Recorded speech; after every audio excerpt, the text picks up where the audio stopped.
escapes. She's got the blasting ward. She's got a sheen. I'm trying to think. Is that how you would make a Lichbane? Indeed, indeed. She has all the components for Lichbane. Just needs to store up to 950 gold. And she's almost there, just farming a creep wave. She'll pick up that Lichbane, and you can see that her build, Kakasol's build here, is based around the idea of spamming out abilities quite often, keeping her Rage Blade stacks up, and taking advantage of that Lichbane proc whenever possible. Of course, Lichbane, when you cast an ability, when you use an ability, on your next hit, it'll add extra damage equal to your ability power. Very, very potent item, assuming you are someone who both has ability power and will have a fairly decent attack rate. There are many casters that just get it in general. Janna dying there to a coordinated attack. Actually, a half-decent ultimate by Nunu. Breaks it just before people leave the circle, trying to make sure that it deals damage. Malphite taking a lot of damage, using his ult to get out of there once again. Oh, you think he's going to go down? No, another clutch heal by Nidalee. Incredible. Nidalee healing her teammate and getting a kill on Sion.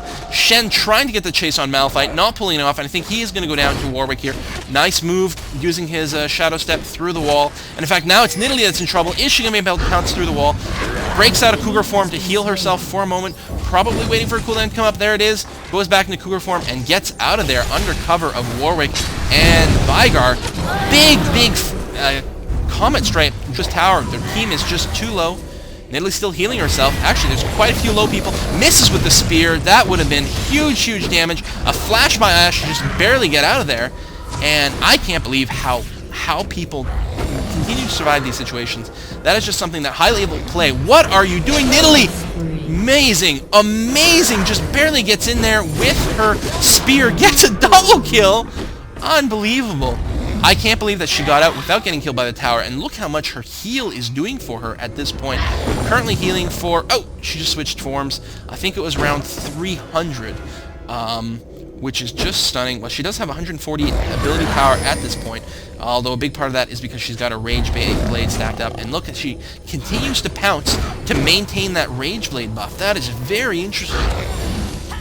So, I should talk about the Rage Blade. If you don't know about it, Ginsu's Rage Blade gives you ability power and attack power, or attack damage, that is to say, and you passive. Every time you attack or use an ability, it gives you a stack that stacks up to 8 times, and every stack gives you 4% attack speed and 6 ability power. So as long as you can keep casting every 5 seconds, you can maintain that stack and get a huge bonus in both attack speed and ability power. And her abilities, she is a hybrid champion, so her abilities scale both on attack damage and ability power, as I recall, so she's getting full advantage of that Rage Blade. And what else is she? Dropping on Ashe, taking away most of her remaining health, but it is Nidalee who gets the kill, and now chasing down the Soraka, who's got an Oracles, and she is going to be obliterated. Godlike Nidalee. Unbelievable. Currently 13-1, absolutely carrying her team. An amazing display of skill. I mean, at this point, I suppose it's possible that there's nothing that she can do wrong, having that much of a level or kill advantage over her opposition. She is ahead of everyone on the entire game in terms of level, and of course will probably have considerably more gold thanks to all those kills.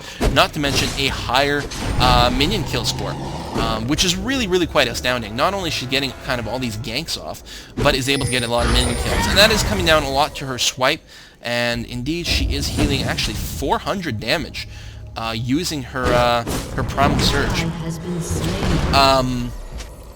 What was I gonna say? Oh yeah, her swipe is enabling her to farm quite quickly.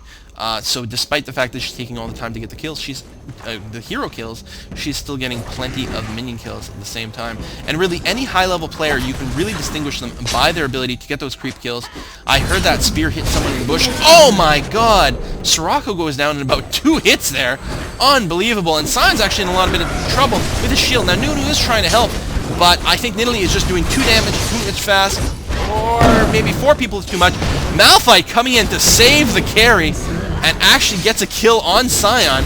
Nidalee not worried about just running away. She turns around, gets a few swings as well, continually dancing in and out of the brush, and healing herself, and then turning around and doing damage, trying to leap out of Nunu's ultimate, and if she does not die here, wow, does finally go down, but that is an incredible incredibly extended fight. Malphite saying, aw, disappointed that he could not quite get the save. Actually staying in here, doing some nice damage to Ashe. Oh, but the rest of the team shows up a little too late, I think. Although Warwick does have his ultimate up, and he's probably going to be able to finish off Ashe. No, a defensive arrow to the face, and he's going to try to turn around and run, but I don't see any point in doing that at this point. Just too much lockdown. Listen, Warwick, you are not Nidalee. You cannot slide yourself out of any situation. Do you even have the Merc Treads? Yep, Merc Treads. Looks like everyone on the team is going to be going for them. No, Janna going for the Boots of Lucidity, the cooldown reduction. An interesting choice. Of course, she's, generally speaking, as playing as a support role in this particular game, is going to be closer to the rear of the battle, less likely to take quite as much CC. Even if she did, really, that would mean that her main carries were not being CC'd. So, not a terrible, terrible choice. It's not like, as a spellcaster, there's a shortage of item with cooldown reduction, so I think you certainly could have taken something different. Looks like she's going to be going for a Soul Shroud next. One of my favorite items. Really enjoy it quite a lot. Literally taunting the other team. Come on, come at me. Of course, they'd be pretty foolish to overextend themselves like this. Now, Shen, of course, he's got the ability to feint and avoid a lot of that. Oop, forces Nunu to cancel his recall there with the spear. Nidalee still getting those creep kills super, super fast. A little auto attack against Ashe. Again, she's keeping up her Rage Blade stacks, not letting that go. If she wants it up, if there's going to be any kind of encounter, dodges out of the way with her pounce once more. Malphite taking the arrow, but using his ultimate on the entire enemy team. This is actually a very good engagement for the purple team. Shen ult uses his ultimate, Scion goes down, and looks like Warwick may go down. No, Shen is not going to be able to kill him, and decides to start running away. I think he's going to be able to get away that way. I believe the purple team is probably going to do a tower dive here. In fact, Malphite going there, focusing fire on Ashe. She's going to be able to get away. Nunu actually doing a good job of getting himself in the way there. Oh, Nidalee gets taken out. Nunu walks away with a sliver of health. I'm sure that's actually very, very disappointing. So many easy kills within reach there, and it did not work out. And I have to sneeze. Okay. Is there another one? No, I'm good. All right.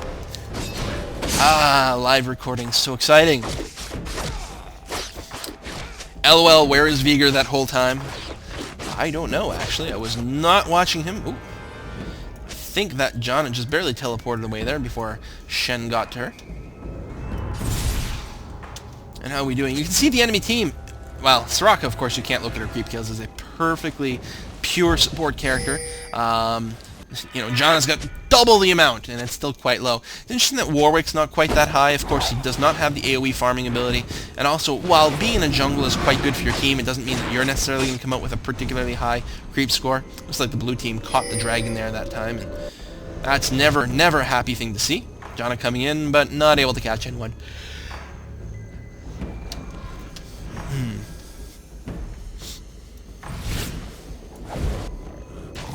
Nidalee going to grab the bread buff once again. It is a very, very powerful ability for her. Increases her effective damage considerably, but also makes it that much harder for anyone to run away from her. Of course, she doesn't have any CC, but her effective speed makes the CC a little bit less required. Pings going on at the bottom. Ashe getting a whole lot of damage on this tower.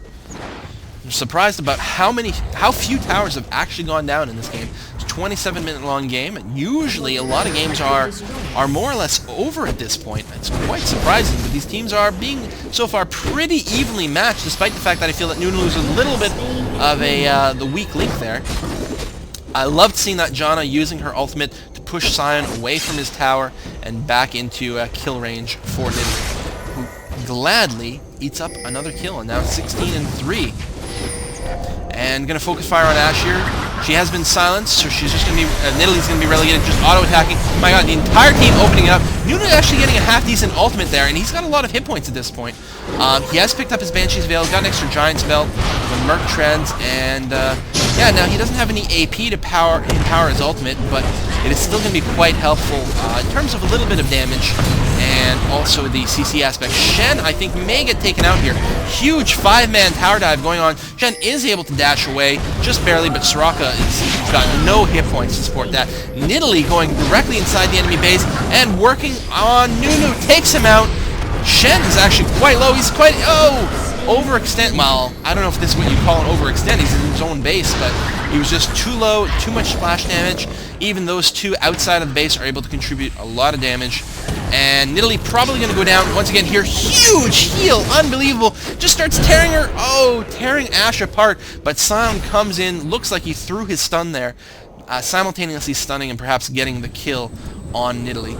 He's got the Sheen and the Rabadon's death cap, so he's walking around with a good amount of AP. 293 currently. Really? How do you get quite that high? I don't know. That is a lot of AP though. So that stun obviously doing considerable amount of damage.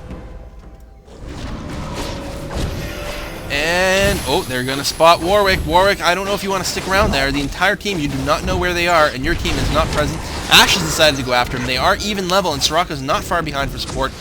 Warwick would definitely not be able to get a kill here, I don't think. No, he's got his ultimate up. Does open up on Ashe, but not doing enough damage, especially with Soraka there, to heal. It heals him just enough, but maybe sticking around a little bit too long there. Keeps getting slowed down by Ashe's frost arrows. Janna coming in there with a little bit of a heal and to help push the other team away. Now, this is all of a sudden turning around. Nice Comet, Meteor Strike, whatever you call it from Viger, landing on Sion. Not actually doing as much damage as I expected. Meanwhile, he could be in a little bit of trouble. Viger does not walk around with a whole lot of hit points. Another ultimate going off from Nunu, doing a lot of AoE damage. Shen may go down here, uses his flash to get out. And Nidalee chasing down Soraka, looking for the easy kill, but that may have been a little bit of a mistake. She just tries to drop a big heal on herself, but actually gets silenced and dies. Warwick trying to make it out of here. He can get past his tower. He should be okay. Yep, they're not going to tower dive him there. There was no way for them to catch up.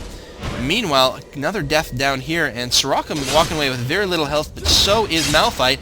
And that seismic shard looks like it did hit Soraka, but she was able to heal herself. Now Malphite is going to have to try to run away here, and I don't have a whole lot of confidence in his ability to do so. In fact, even aggroes the wolves and goes down. A little bit of discussion here about who to target first. Some people think targeting Soraka first would not be a bad idea. What is she packing? She's actually got a Mei's Soul Stealer. The Ionian Boots of the City seems to be a very popular item for the support champions. And a needlessly large rod for some more ability power.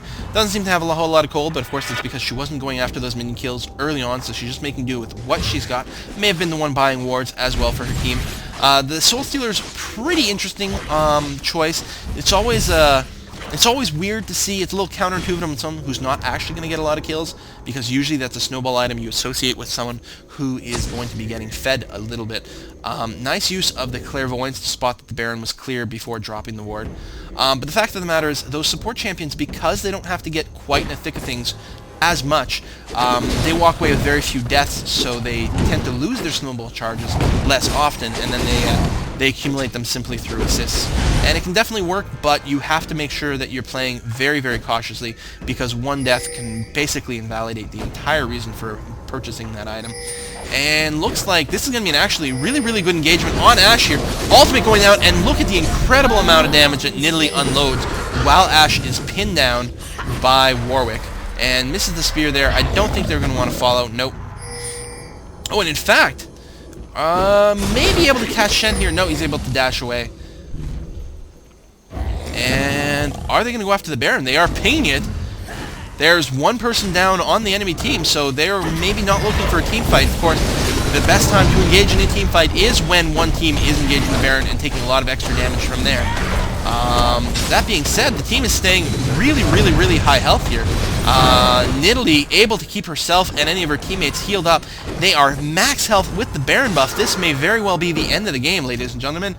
This is going to hurt if they can coordinate a push somewhere. It looks like they're going to go for the middle. Two towers are already down. They're looking to make that push into the base, take out the inhibitor tower, and no doubt the inhibitor at the same time. No, pinging towards the bottom. That's interesting.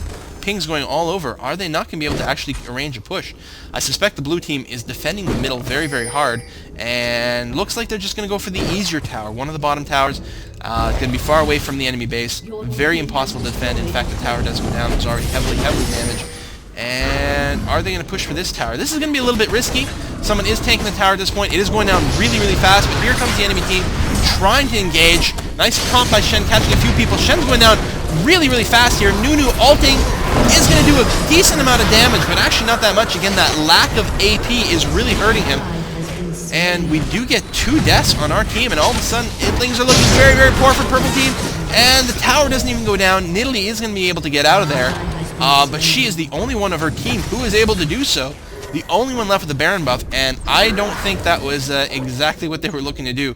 A little bit of complaining that that tower dive was perhaps a bad idea, and simply because I know the outcome, I would have to agree. Nidalee now has picked up Radaban's death cap, giving her a huge amount of AP, currently sitting at 574. Of course, that's with... Oh my god.